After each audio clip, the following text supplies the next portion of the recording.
Boa noite, meus queridos irmãos, minhas queridas irmãs, que a graça de Deus seja contigo para todo sempre.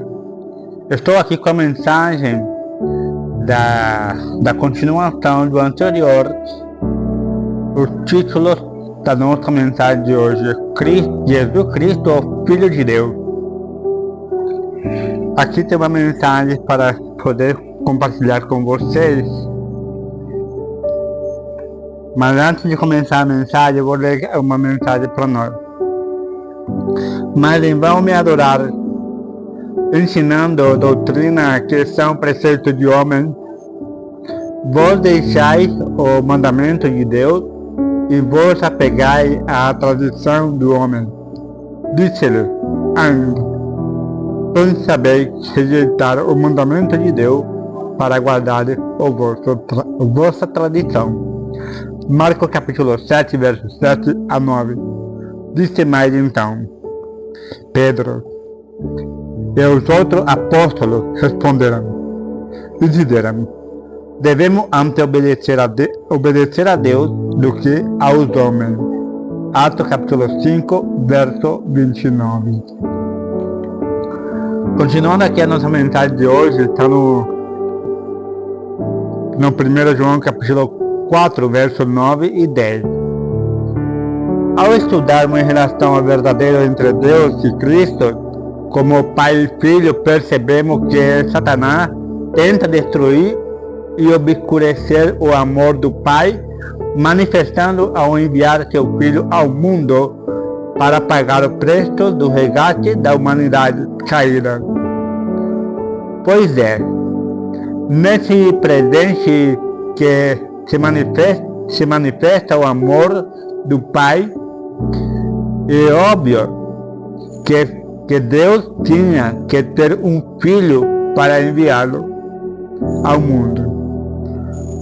Nisso se manifesta o amor de Deus para conosco, que Deus enviou seu Filho unigênito ao mundo. Perceba que o Pai e o Filho estavam conversando com seu filho e enviou seu filho unigênito. Ninguém mais, fica bem claro para nós, ninguém mais, a não ser o filho do homem.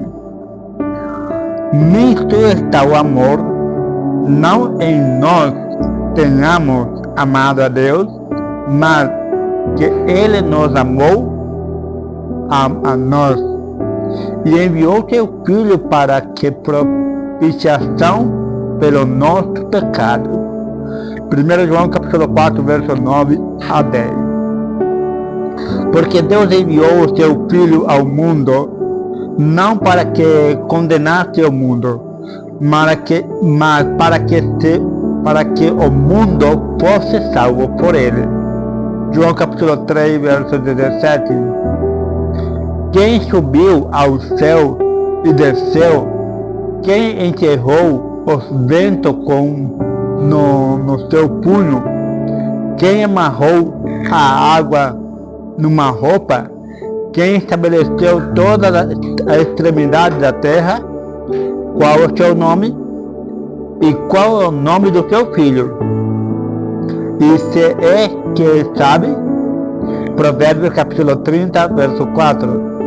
Respondeu dizendo: eu, porém, vejo 4 homens soltos que andavam passeando dentro do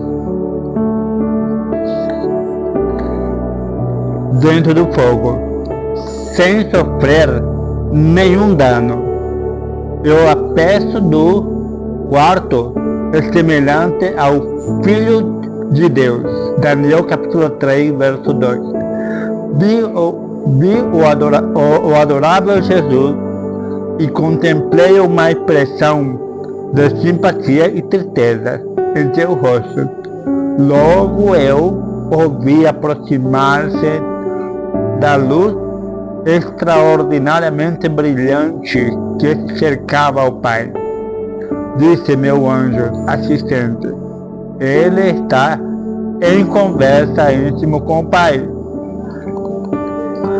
A ansiedade dos anjos parecia ser intensa Enquanto Jesus se comunicava com seu Pai, 3 vezes foi encerrado pela luz gloriosa que havia em redor do Pai. E na terceira vez, ele veio com seu Pai e podia se ver a sua pessoa. Seu semblante estava calmo, livre de toda perplexidade e inquietação, e resplandecia de benevolência e amabilidade, tal como não podem exprimir as palavras. História da Redenção, capítulo 42, página 42, 1.1. Dice mais: disse-lhe ele: é vós quem dizeis que eu sou? E Simão Pedro respondendo disse: tu és Cristo, Filho de Deus vivo. E Jesus respondendo disse-lhe: bem-aventurado és tu, Simão Barjona, porque tu não revelou a carne e o sangue, mas meu Pai que está no céu. Mateus capítulo 16, verso 15 e 17. Disse mais: a verdade confessa por Pedro é o fundamento da fé do crente. É aquilo que o próprio Cristo declarou ser a vida eterna. Desejado de todas as nações, página 412. Agora ouça a voz de Deus falando, e não permita que nenhuma outra voz apague esse fundamento do seu coração. E eis que uma voz do céu dizia: este é o meu filho amado, em quem me compraze. Mateus 3:17. Ser filho de Deus significa ser igual a Deus em natureza. Jesus, por ter sido gerado do Pai, herdou a natureza divina do Pai. Por isso, pois o judeu ainda mais procurava matá-lo, porque não só quebrantava o sábado, mas também dizia que Deus era seu propósito, seu próprio Pai, fazendo-se igual a Deus.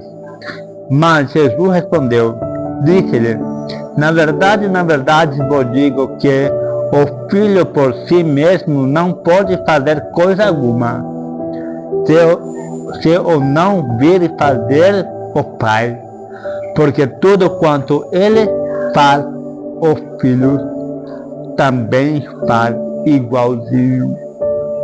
João capítulo 5, 18 e 19. Eu e o Pai somos um, tá? Pai e Filho somos um. João capítulo 10, verso 30. Entretanto, o amor divino havia concebido um plano pelo qual o homem poderia ser remido. A lei de Deus quebrantava e exigia a vida do pecado. Em todo o universo não havia senão um ser que, em favor do homem, poderia satisfazer as suas reivindicações. Visto que a lei de Deus divina